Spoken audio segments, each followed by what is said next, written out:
নমস্কার, শুরু করছি আজকের সংবাদ।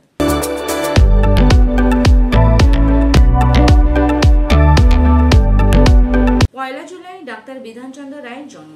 চিকিৎসক হিসেবে তার সুখ্যাতি ছিল সারা দেশ জুড়ে। পরবর্তীকালে তিনি এই বাংলার মুখ্যমন্ত্রীও হয়েছিলেন।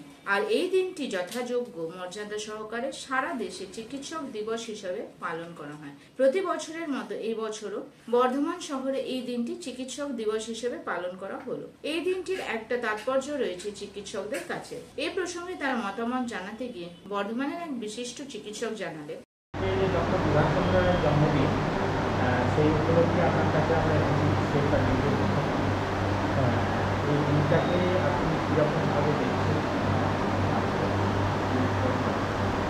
অ্যাকচুয়ালি বিধানচন্দ্র রায়ের জন্মদিন এবং মৃত্যুদিন দুটোই একই দিনে পড়ে যায়। ওই জন্য এই দিনটি আরও আমাদের কাছে গুরুত্বপূর্ণ। এবং ওনার যে অবদান, চিকিৎসা শাস্ত্রে আমাদের কাছে অনেক অবদান ওনারা রেখে গেছেন। উনি যেভাবে আপনি চিকিৎসা ব্যবস্থার উন্নতি করেছেন এবং বিভিন্ন সেক্টরে উনি উন্নতি করেছেন, শুধু চিকিৎসা ব্যবস্থা নয়, তাছাড়াও অনেক সমাজ কল্যাণমূলক কাজে উনি নিয়োজিত ছিলেন। রাজনীতিতেও উনি অনেকদিন ধরে ছিলেন। তো সেই ক্ষেত্রে ওনার অবদান অনেকটাই রয়ে গেছে আমাদের কাছে, এবং তার পরবর্তী জেনারেশন হিসেবে আমরা অনেক সুফল পেয়েছি। এবং যাতে করে আমাদের সময়কার যেসব ডাক্তার বা আগামী দিনে যারা প্রজন্মের আসছে তারা যেন আরও ভালো কাজ করে এবং চিকিৎসা ব্যবস্থাটাকে যারা উন্নতির দিকে নিয়ে যায় সেই কথাই আমি বলতে চাই।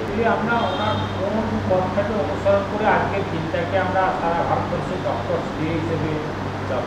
ওনার কোন পথটা বলবো, ওনার তো অনেক রকম অবদান ছিল এবং চিকিৎসা ব্যবস্থায় উনি অনেক কিছু কাজ করেছেন।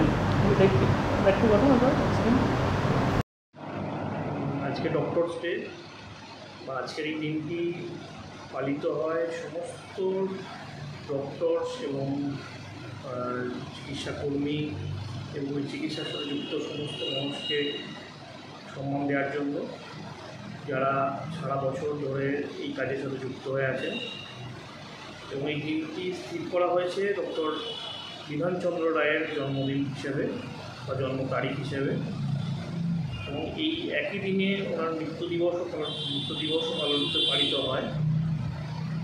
বিধানচন্দ্র রায় শুধুমাত্র যে একজন সুচিকিৎসক বা চিকিৎসক ব্যক্তিত্ব ছিলেন তাই নয়, উনি সমাজের জন্যে সমাজ কল্যাণমূলক বহু কাজ করে গেছেন। এছাড়াও উনি ওনার সময়কালে ওনার যে মুখ্যমন্ত্রী ছিলেন বা ওনার যে 14 বছর মুখ্যমন্ত্রীর সময়কালে উনি পশ্চিমবঙ্গের জন্য অনেক অবদান রেখে গেছেন। যেমন ধরুন, পশ্চিমবঙ্গের প্রায় 4টি শহর উনি তৈরি করেছিলেন সেই সময়ে: দুর্গাপুর, বিধাননগর, কল্যাণী আর অশোকনগর। এই শহরগুলো তৈরি করেছিলেন। এছাড়াও উনি চিকিৎসা ক্ষেত্রে বহু হসপিটাল বা সারা ভারতবর্ষব্যাপী একটা চিকিৎসার প্রসার ঘটিয়েছিলেন। এবং চিকিৎসা ব্যবস্থার বা চিকিৎসক হিসেবে বলতে গেলে উনি সুচিকিৎসক তো ছিলেনই, এবং ওনাকে ধন্বন্তরী বলা হয় এই কারণে, কারণ উনি একজন রোগীকে দেখলেই নাকি বলে দিতে পারতেন ওনার কী অসুখ হয়েছে। তখন কোনো এত উন্নত ব্যবস্থা আসেনি চিকিৎসার, যে রোগীকে ইনভেস্টিগেশন করা হবে বা কিছু হবে, কিন্তু উনি একজন পেশেন্টকে দেখলেই উনি তার রোগ নির্ণয় করতে পারতেন। তো এই ধরনের মানুষ যিনি আমাদের পশ্চিমবঙ্গে ছিলেন, পশ্চিমবঙ্গের গর্ব, তো ওনার সেই সম্মান দেওয়ার জন্যই আজকের এই দিনটিকে চিকিৎসক দিবস হিসেবে পালন করা হয়। তো এই দিনতেই সুনাম যেমন রয়েছে এবং সেইটা যেন আমরা ধারাটাকে বহন করে নিয়ে যেতে পারি, সেই জন্য সমস্ত চিকিৎসক বা আমাদের সময় বা আমাদের পরবর্তী যারা আসবে নতুন প্রজন্ম সবাইকেই আমি বলতে চাই, তারা যেন এই ধারাটাকে সঠিকভাবে নিয়ে যায় এবং চিকিৎসা ব্যবস্থায় যেন আরও উন্নতি আসে। এবং গ্রামে গঞ্জে যেসব জায়গায় এখনও কোনো চিকিৎসা ভালোভাবে পৌঁছায়নি, সেসব জায়গাতেও যারা ডেভেলপ করা যায় সেই ব্যাপারগুলো দেখার জন্য আমার মনে হয় সবাইকার একটু একত্রিত হওয়া বা ভাবনা চিন্তা করা দরকার।